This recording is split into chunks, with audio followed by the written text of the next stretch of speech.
Comment le MHR est devenu champion de France en 2022? Dernier champion de top 14 avant le Stade Toulousain, Montpellier a totalement mérité son premier Brennus. Malheureux finaliste en 2011 puis en 2018 face au Castres Olympique, à l'issue d'une saison durant laquelle il terminera premier au classement régulier, Montpellier aura mis 4 saisons avant de retrouver pleinement son éclat. Sixième la saison suivante mais balayé par le Loup en barrage. Et en 2020, la saison est interrompue à cause du Covid et en 2021, Montpellier finit 10e à 26 places de la 6e place donc significative de la qualification en barrage. Mais vous le savez, le top 14 va très vite. En début de saison 2022, ils achètent intelligemment.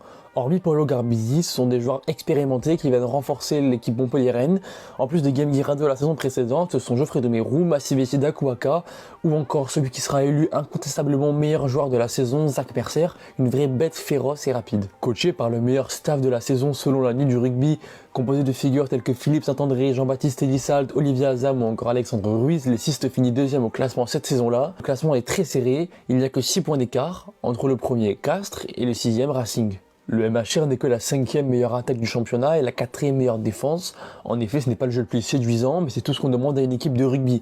Un rideau défensif solide, un pack qui avance, une charnière soudée, des buteurs de grande classe, des trois quarts qui courent sans arrêt, qui sont dans tous les efforts et un mental d'acier. Ce qui leur permet d'accéder aux demi-finales directement, ce n'est pas leur nombre de victoires parce qu'ils en ont autant que les 3 équipes derrière eux. Ce n'est pas non plus leur nombre de bonus parce qu'ils en ont autant, voire moins, que les 3 équipes derrière eux. C'est leurs 2 matchs nuls qui sont des défaites pour les autres équipes. En demi-finale, le Montpellierin écarte l'UBB de François Trinduc et Louis Picamol 19-10 avec 2 drops d'Anthony Boutier et de Paulo Garbisi et 2 pénalités à plus de 50 mètres du demi-mêlée remplaçant Géla Prazidze. Les 6 se rendent alors à Paris pour en finir là où ils avaient échoué 4 ans auparavant face au même adversaire, le Castres Olympique. Alors que tout le monde s'attend à une finale serrée entre les 2 premiers du classement, les Montpellierins prennent vite les rênes de la partie.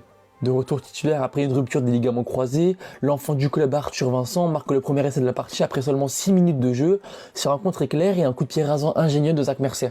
4 minutes plus tard, Florent Verrac aplati par-dessus le ruck et encore 2 minutes après, touche anodine pour Castres dans les 50 mètres montpelliérain, le molle est formé mais Bastien Chalureau arrache le ballon, Zach Mercer s'en empare alors, gagne 20 mètres en faisant parler ses appuis et sa puissance, et ensuite c'est la confiance qui parle, de l'ascension à un jeu de passe magnifique avec notamment cette superbe passe de Garbisi, et l'action se conclut par cette magnifique croisée entre Anthony Boutier et Arthur Vincent. Alors là, 17-0 en seulement 12 minutes de jeu pour les Montpelliérains.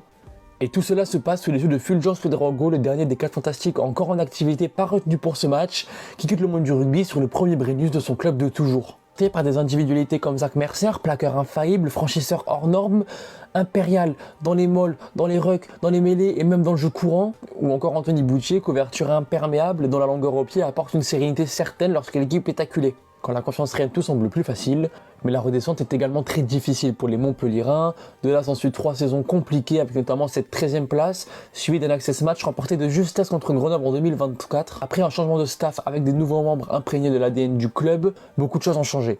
Malgré le fait que beaucoup le détestent, le MHR n'est désormais plus un club tremplin. On y vient pour gagner des titres, pour y mettre toute notre âme. Actuelle meilleure défense du championnat, on souhaite le même sort aux 6 de Johan Kodulo et de Benoît Payog. Oh, pétard qui fait beau.